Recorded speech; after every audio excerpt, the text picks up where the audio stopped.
following remarks are the sole opinion of one wrestling fan. It may not reflect the views and operations of WWE, AEW, or any other wrestling promotions. What are you doing? You're supposed to meet me out front. It's fine. And I'm here at your doorstep with the World Heavyweight Championship. Wow, that's strong, brother. He's got whole Canadian wristbands on. Sign on the dotted line. I will, brother. And surrender the title to me. Whoa! Wow! What?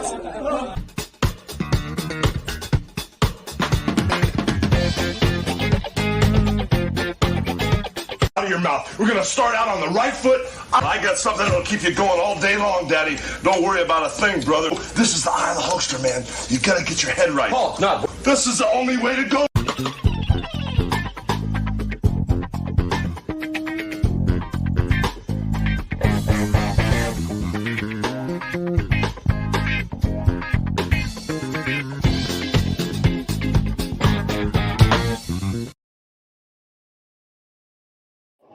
Welcome to Webomaniacs, World of Wrestling.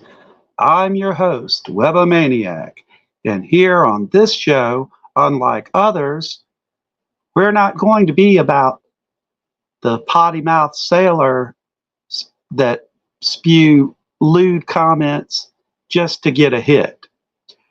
This is going to be a show strictly involving the opinions of wrestling fans, such as myself. And we'll get into a lot of talking about what's happening in the world of wrestling and everything. But first, I just want to say, for edification, that this program doesn't reflect the views of WWE, AEW, or any other wrestling promotion. The views are strictly the views of one fan, and that being me. So I take sole responsibility for any opinions I say. I'm not here for the detriment of one company or another because I'm a fan. And that's what we're going to talk about today. We're going to talk about actually what is a fan? What does wrestling mean to you? Well, to me, wrestling is a dual dynamic based on the fact that we as fans get the chance to actually witness two different sides in the business. One is solely for the entertainment purposes, for escaping your humdrum life or something like that. And the other, of course, the people that put together these things, first of all, we have to actually identify what is wrestling to us. And wrestling, it's not truly a sport, but it is actually a performance performed on the stage that we call the squared circle. Now, they put together a lot to entertain us, and it's always the best advice. You want to captivate and lure your audience in.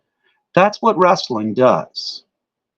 And it does it by way of storyline telling, which no matter what happens, a history is made every time someone steps in the ring. And in this particular instance, for what we're saying is that you never know with what's going to happen in a wrestling match. It is predetermined, but despite that, fans still shell out by the thousands to watch people perform these maneuvers and holds in either a one-on-one or a tag team contest. Now, I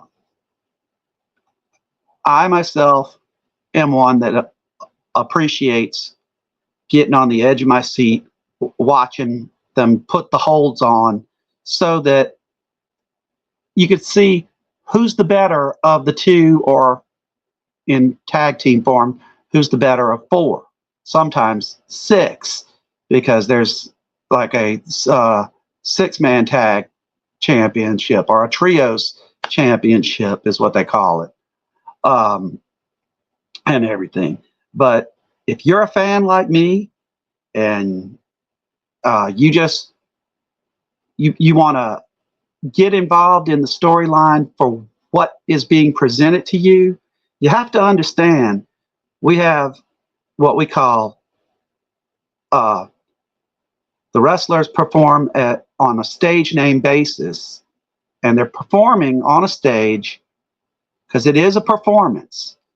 They do their best to try not to hurt each other, even though it looks like they're trying to kill each other out there sometimes. That's the believability. And when us as fans believe more of that believability, and it gets into your system, it just doesn't leave you. Okay, take it from me. I've been a fan since 1978. Okay, and I used to watch all the Mid-South wrestling. I wasn't fortunate enough to actually meet some of the wrestlers when they were down here for Mid-South, because I was just but a child at that point or something. But I knew something extravagant was going on or something, because every time when I turned on my TV, I had different ones to look at. I had UWF, I had World Class Championship Wrestling, which my brother actually got me involved in to the aspect of wrestling, and thus the sibling rivalry between us, where one would bet the other, oh, I'll bet you'll never get a championship belt, and voila, I have at least 5. Okay. Replicas, yes. Signed, yes. And soon to be authenticated, and the value will go higher and higher. So does it pay to be a wrestling fan? Absolutely. Absolutely. And with that, I want to give you some background on some terms that we use in the wrestling business, and that is, for lack of a better word, some people call a mark. A mark, by definition, is a fan that does just exactly what I described to you. They get into what a particular, you could have like a favorite. Like you see the pictures of Hulk Hogan and NWO and stuff back here and everything that I have. And yeah, he's my favorite, but he doesn't wrestle anymore, and thank goodness for that and everything. Nobody wants to see nobody get hurt. Somebody like Ric Flair, who doesn't know when to quit. He's forever saying, "This is my last match. This is my last match." I just haven't seen that happen, and it just seems for what gets dubbed as his last match doesn't draw as much as, let's face it, as Hulk Hogan. Okay. Some people are going to hate me for that. Okay. But as a fan, it doesn't matter, because your opinion is the only thing that matters in the business of wrestling. Many promoters and wrestlers alike will tell you that without wrestling fans, the business doesn't exist. So without you people, the business doesn't exist. The same way, I'm not doing this for profit. That's another thing I want to state for the record here. I am doing this solely because I am a fan. And as a fan, if I'm dubbed as a mark, for lack of a better word, shows favoritism. I don't show favoritism. I only I only summarize for what it is and give you my best view. Sometimes, most of the time, since wrestling is an ongoing business, we have to comment on what's put before us. So you telling me the story, I'm actually going to believe the story, and thus don't lose sight of points in your story because too many like me are paying attention to your story. And, the word story gets thrown around at least a lot more here lately as Cody Rhodes, the World Wrestling Entertainment champion, WWE, shout out to them and everything they do. And one Paul Triple H Levesque. If you want as an example of what I can tell you that I remember about Paul Levesque, not only was he just the game, not only was he just Triple H, Hunter Hearst Helmsley, curtsying and stuff like this, but he also and of course D-Generation X. No one's going to break it down, and stuff like this. But one aspect of Triple H that rings into my mind is when he had a segment a long time ago, and I believe it was on SmackDown, and it was the walkout. If anyone remembers the walkout that happened when people were staying under Triple H's rule as not as CEO, but as in the office position that he was taken shortly after Brock Lesnar had broke his arm and also broke Shawn Michaels' arm with the Kimura.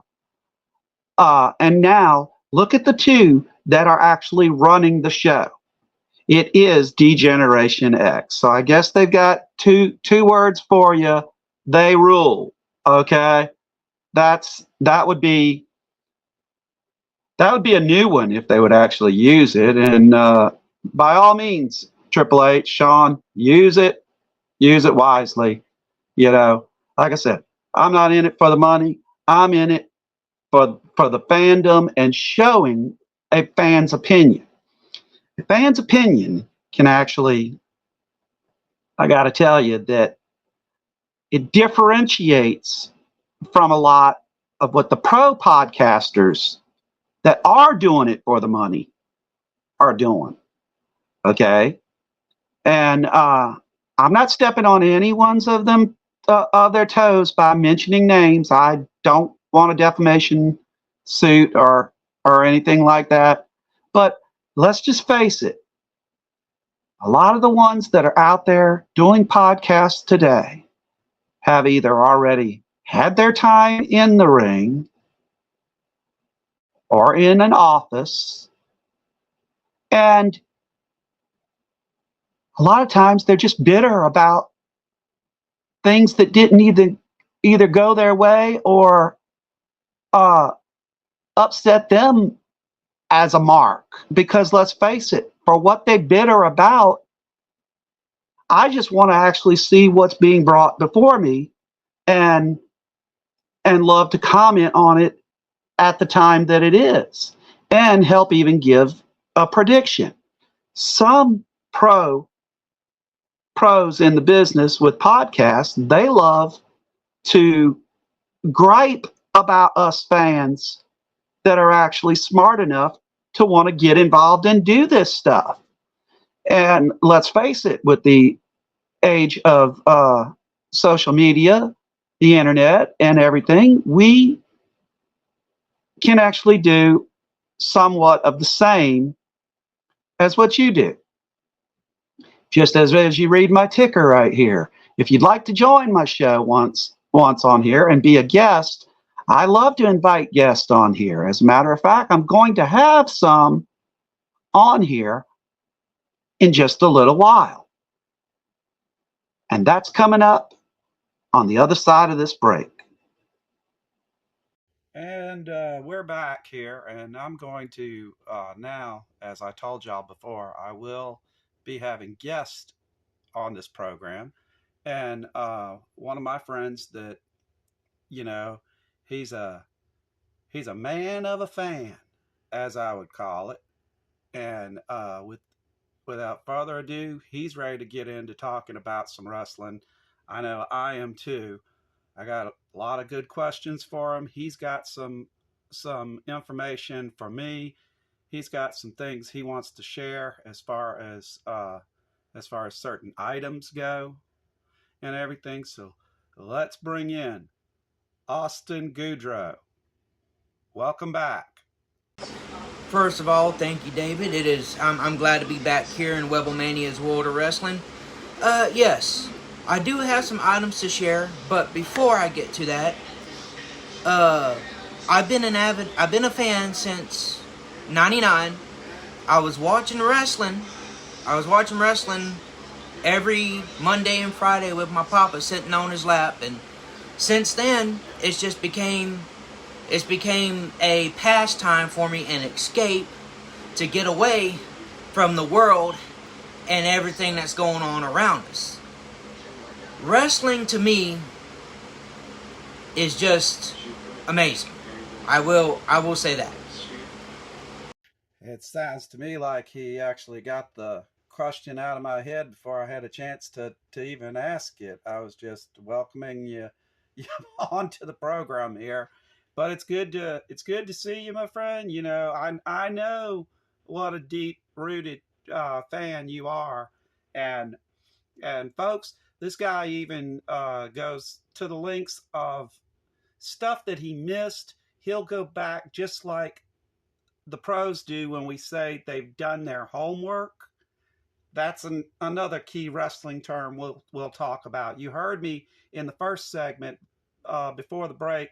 I told you about certain terms such as a mark, and how a mark is just somebody who shows favoritism to one wrestler or the other, and only plays along with what the storyline is. Well, if that makes me a mark, then mark me in a good seat at ringside, because I love pro wrestling.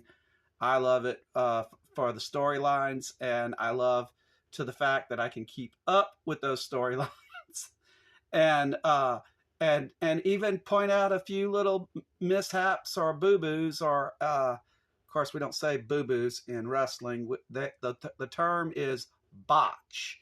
A botch maneuver is a messed up maneuver. We'll get to more about that and everything too. But two of the terms that I do want to discuss here with you, Austin, is a good guy versus a bad guy. You know, everyone's grown up cowboys and Indians. Cowboys, depending on which side you stood on, which was the Cowboys was the good one, or was the Indians the good one?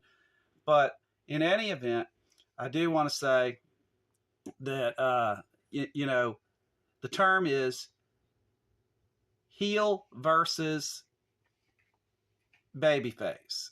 And if you could tell us, which are you primarily a fan of, the heel or the babyface, or can it sometimes switch up in between? Your thoughts? Excellent question there, David. You know me, I'm kind of in between. I'm a betweener. I have certain baby faces I like and certain heels like.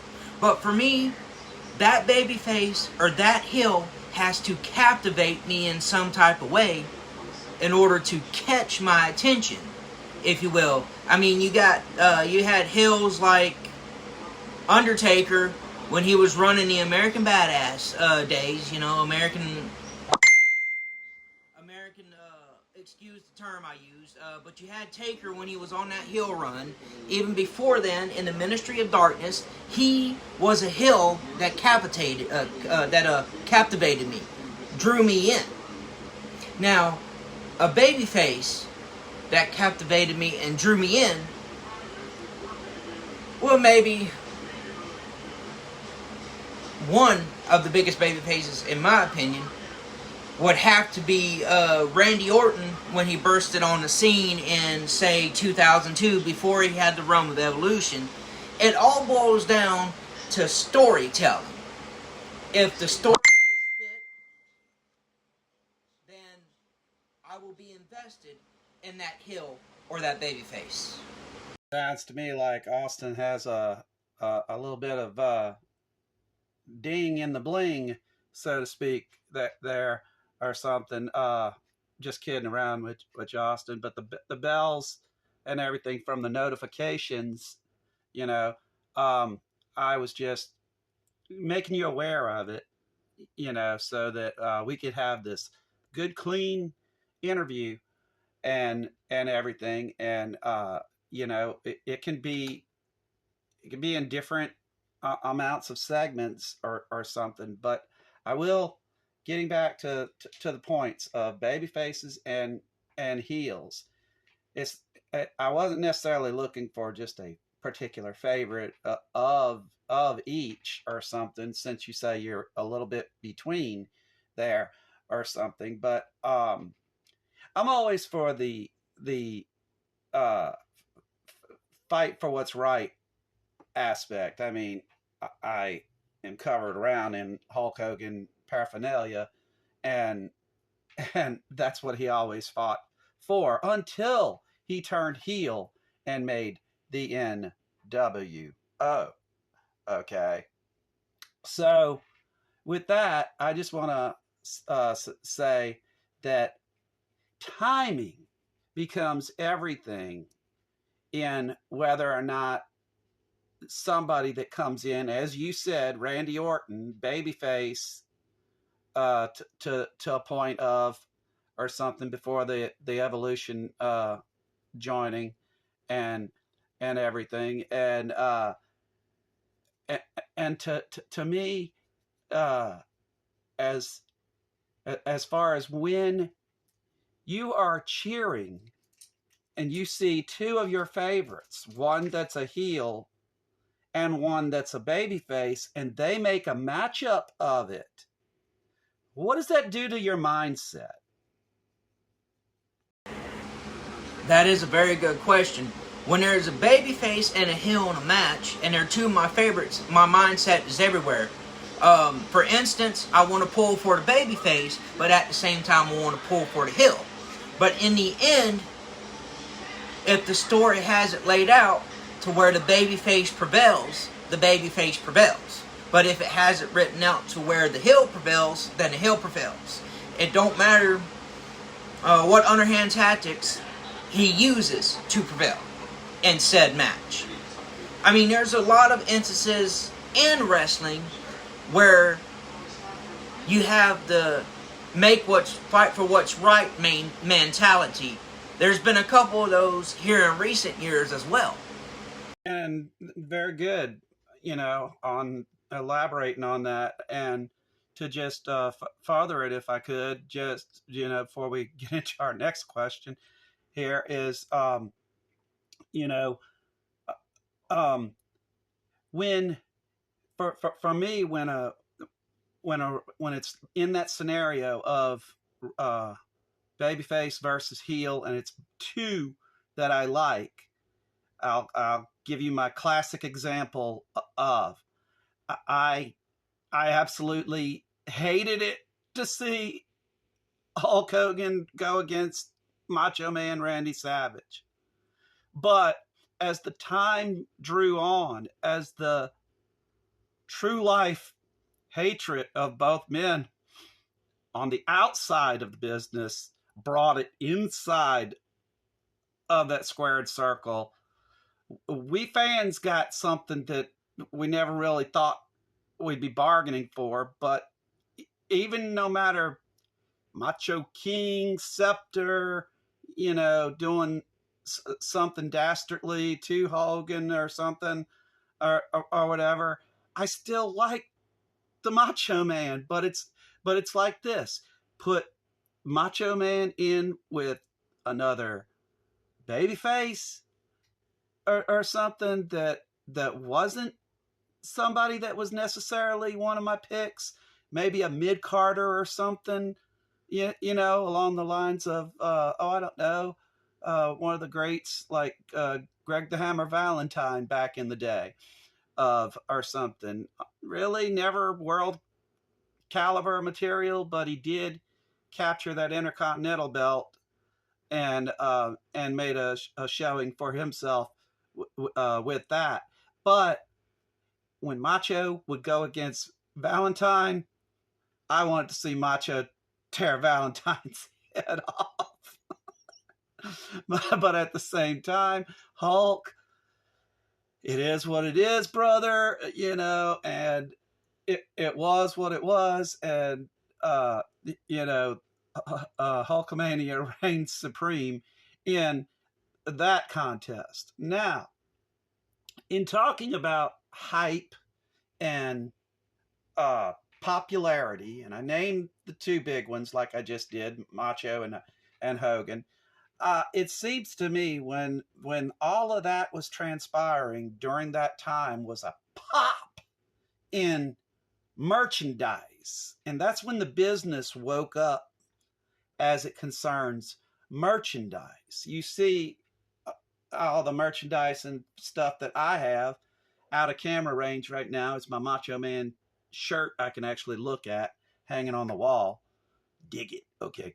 But as far as merchandise becomes what I call the blood flow of the fans to generate the business to give us more, or in Ryback's terms, feed me more.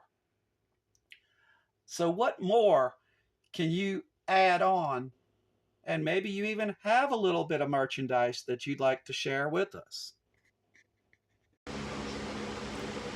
Yes, David. Merchandise is one of those things that drives the fans to want to display all those memorable moments, some of which were very incredible in their own right. And I most certainly do have about 4 items that mean something to me, that has sentimental value.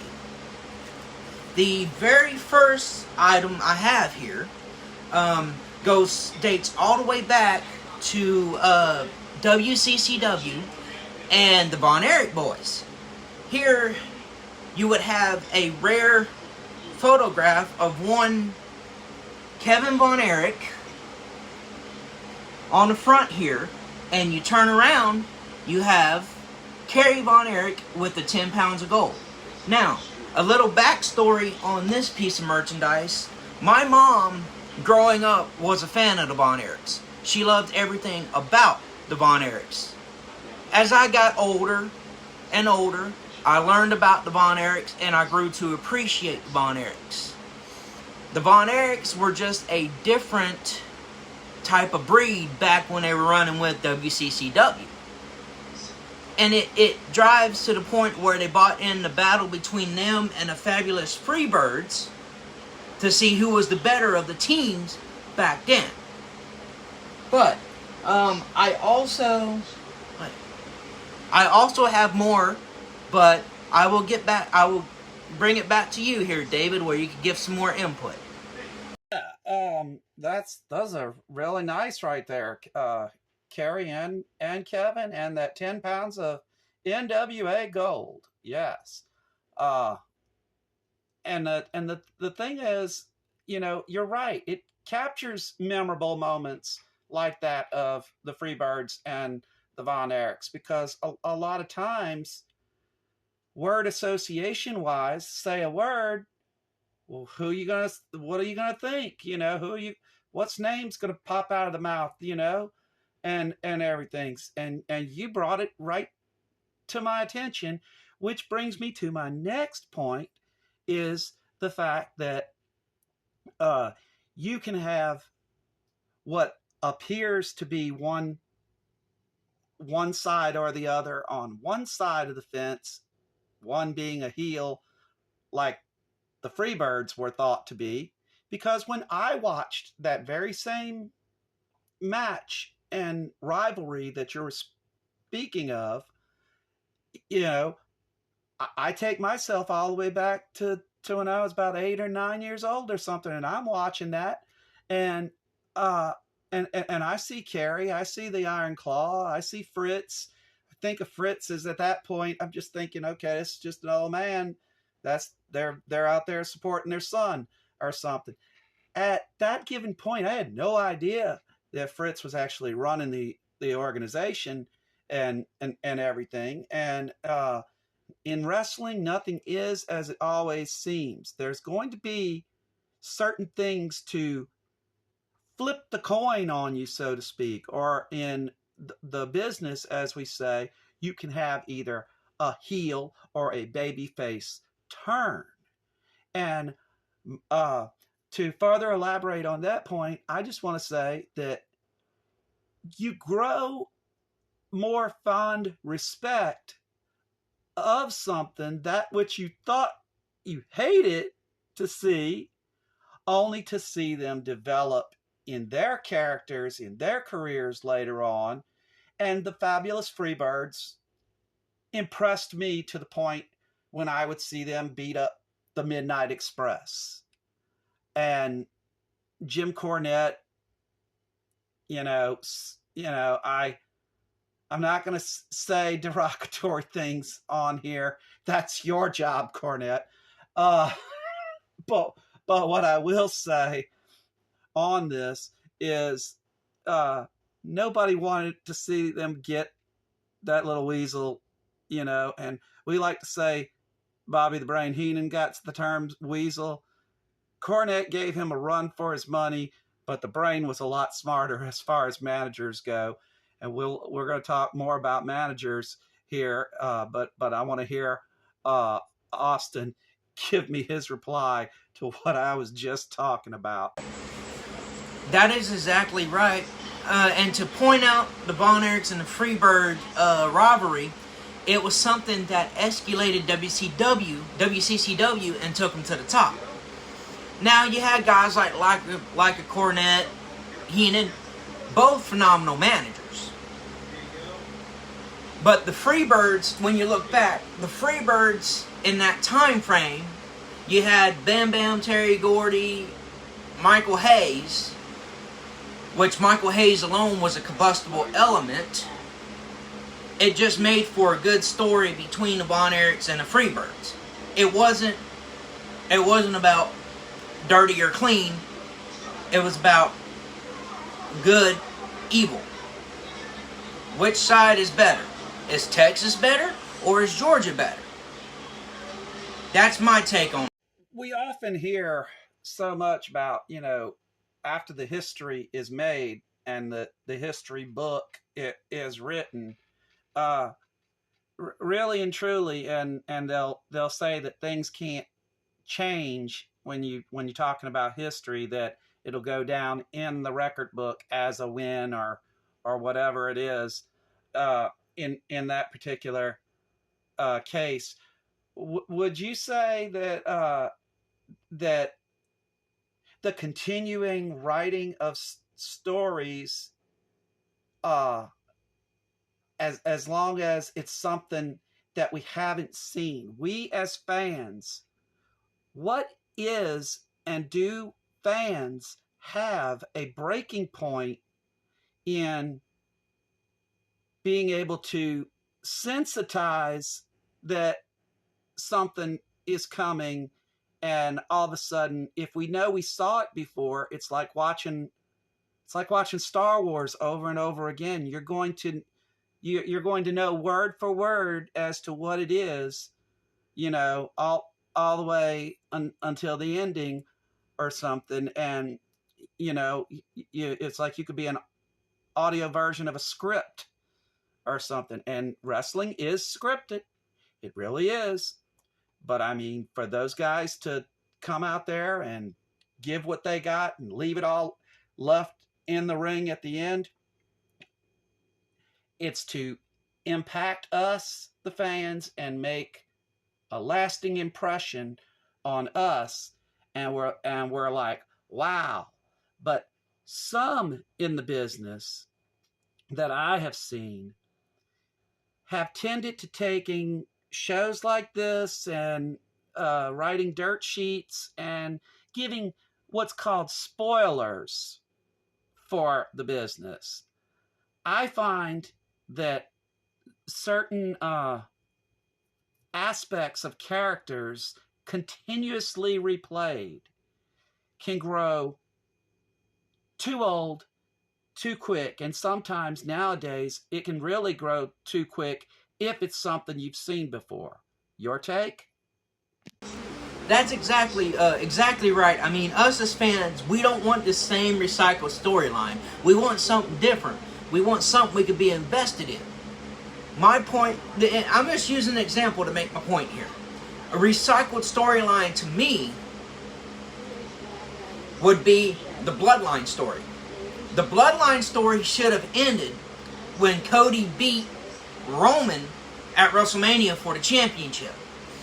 But you see, they started bringing in Tama Tonga, Taloa Tonga, Jacob Fatu to build what is now known as the new Bloodline.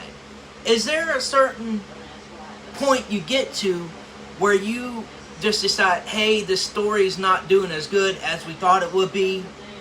Let's just scrap it and see what else we could come up with. You see, that leads to a speculation. It's just speculation on my part. And that's one of the hearts of actually being a fan in this thing here, folks, is I love to speculate. I love the thrill of actually trying to see if I'm right about it. I'm not looking to try to look for things that I already saw or something, but I'm an observer of the ring, and I pay attention to each thing said on live TV because they don't do things unless it doesn't mean something.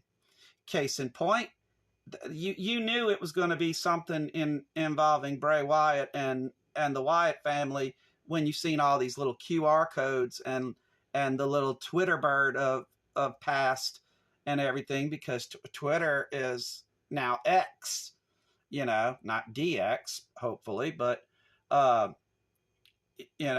knows? Like I said, those guys, they got two words for us. They rule, and I, just give me your thoughts on that. But the thing about it is, I think the speculation that I'm wanting to really put out here, and I could be wrong, and if I am, that's great. I'm a fan that was wrong. If I'm right, oh well, I may have foresaw it coming, but I just go with the flow of what I know. And what I know is Roman embarrassingly embarrassed the family, the bloodline, and for lack of a better term, took his ball and went home. We've seen other wrestlers do that in the past. Once they think they've made it to the top and they ain't going to get no higher than this, it's like, they often say, why are you in the business if it's not to have the title? Well, he's already had the title, and he had it for an elongated period of time. And I think it was 1,000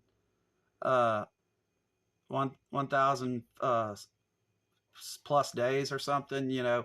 Michael Cole kept up with all those statistics. I didn't necessarily do it. All I know is I saw him getting close to Hulk Hogan's record, and they said, no, you can't let this happen. You can't let this happen.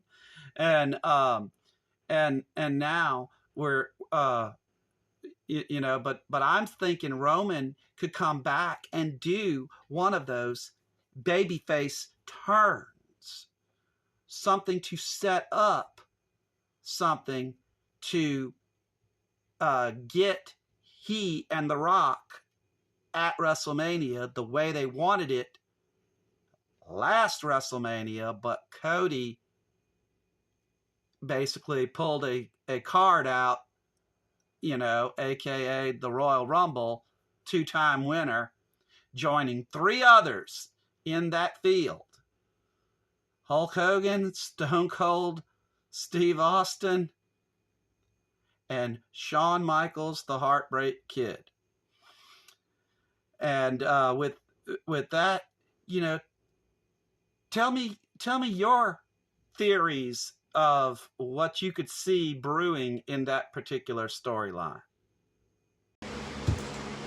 There's numerous ways they could go. Roman could come back, babyface, face The Rock. Now, as for the Wyatt 6, I'm kind of stuck on the bridge here. I mean, it's the same stuff every week, and now I'm starting to see it, so I'm kind of a little on that.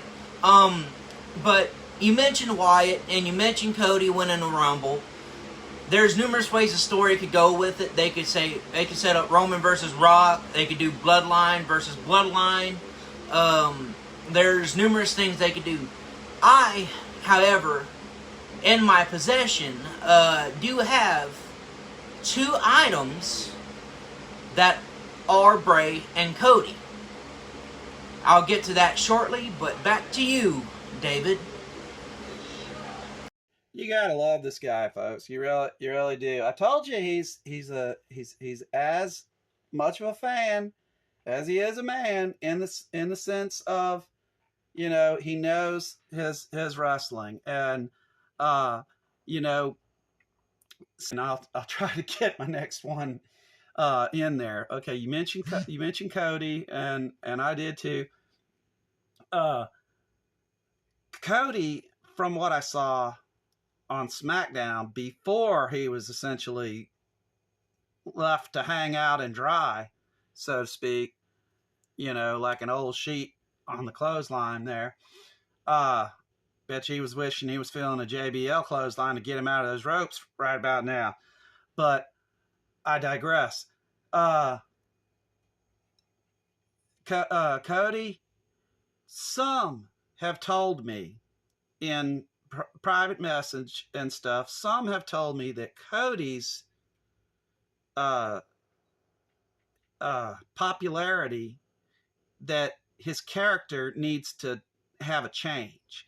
I think it's had one of the best changes it's had since Stardust and Legacy and things of that nature. But in telling a story, when you bind something together, you treat it like a path that you walked off on this, and this one went this way, this one went that way, but you're due to cross paths again. And I think you could be seeing Randy Orton zoom in on trying to take it from Cody without him knowing it, by giving him the false sense of security that a Viper would. What's your take on that? We could definitely see Randy Orton swooping in and taking a shot at Cody's championship. I mean, after all, Randy Orton has had a reputation of going in and going for the kill, taking what he wants. I mean, an example of that was when he won the World Heavyweight Championship at the ripe young age of 24. I don't put anything past Orton. We could definitely see Orton and Cody cross paths for the Undisputed Championship. Mark my words. I don't know how it'll happen, but it will. No, well, you don't have too much more time here, right here. So I just want to, I'll just elaborate on that last point as far as Cody and Randy.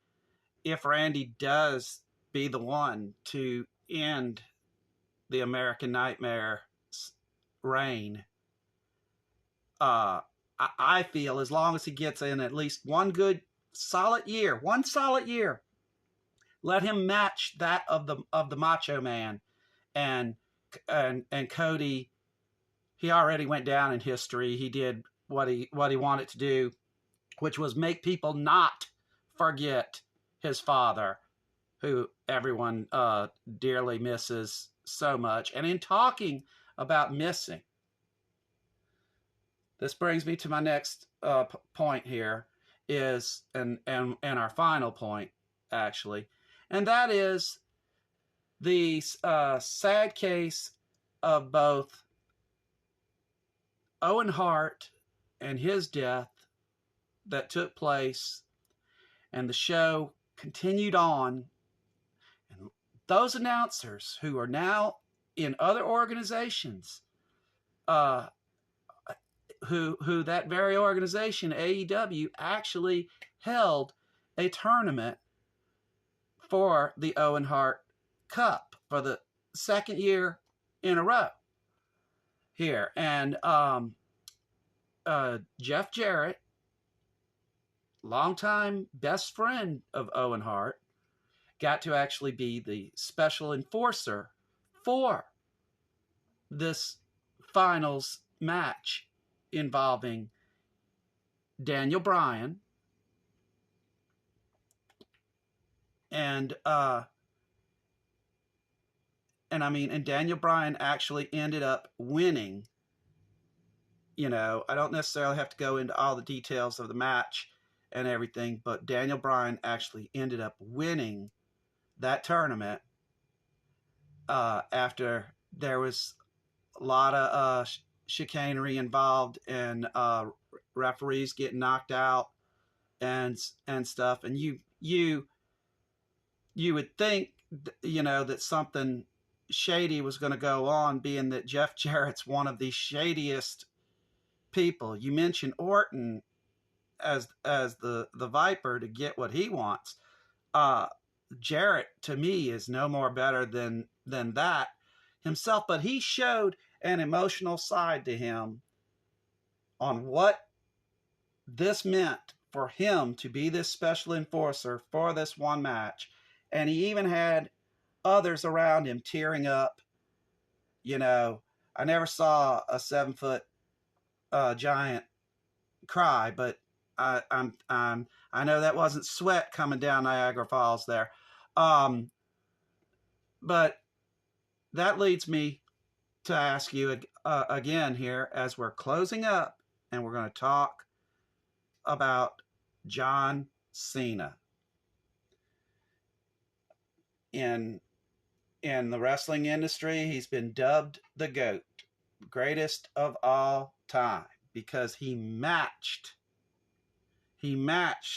what is thought in WWE's eyes only the amount of titles that Ric Flair has won. And I personally find, I'm going to sum it up and say, guys don't wrestle anymore for an hour at a time like Ric Flair did. Guys don't wrestle the unforeseen heat circumstances like guys like Bruno Sammartino wrestled. And for these guys to set records that they do, and they stand the test of time, you know, that right there should tell us something as to who really is the greatest of all time. And Cena, flashy shows, lots of towels, lots of t-shirts, lots of ticking people off, making them mad and giving them the equality to cheer or boo him. And, you know, he never turned heel. so many wanted him to. When he first started, I loved the chain gang aspect of him. JBL, a bad guy, helped levitate a bad guy in Cena to become a good guy, which to now others consider greatest of all time. What say you? And we're wrapping up on this with his point. After this, folks, I'm going to give you an update on all the goings on inside the main events of certain things that are happening highlight wise in wrestling on a lot of spectrums of the globe here. So Austin, it's been great to have you here, my friend, and just wrap it up and let me see what you got to tell me. Thank you for having me again on the podcast, David. And to finishing up here, in my opinion, John Cena is one of the greatest to ever do it. He has nothing else to prove. He's done just about everything. He's been a heel. He's been a face. He's given people the last 23 years of his life and left it all out in the ring. Thank you for having me. Well, folks, that's going to wrap it up here for this edition of Webomaniacs World of Wrestling. Catch us every Thursday and Saturday right here on both Facebook and YouTube. YouTube.com/WEBOMANIAC. If you'd like to be a guest on the show, just as Austin was, feel free to write me, DM, email, whichever the case. All info is on the ticker. All you got to do is email me at webomaniac@yahoo.com. Webomaniac@yahoo.com. If you'd like to be in the show, or you can instant message me since you're Facebook friends of mine. Also, you can DM message me on Instagram at Webomaniac211. That's at Webomaniac211. Thanks for tuning in, folks. This has been one great show. We're going to be talking lots more about different things involving the aspect of wrestling's ongoings, sagas, storylines, and everything that it means to us, the fans. After all, this is a fan's opinion. Thanks for watching, folks.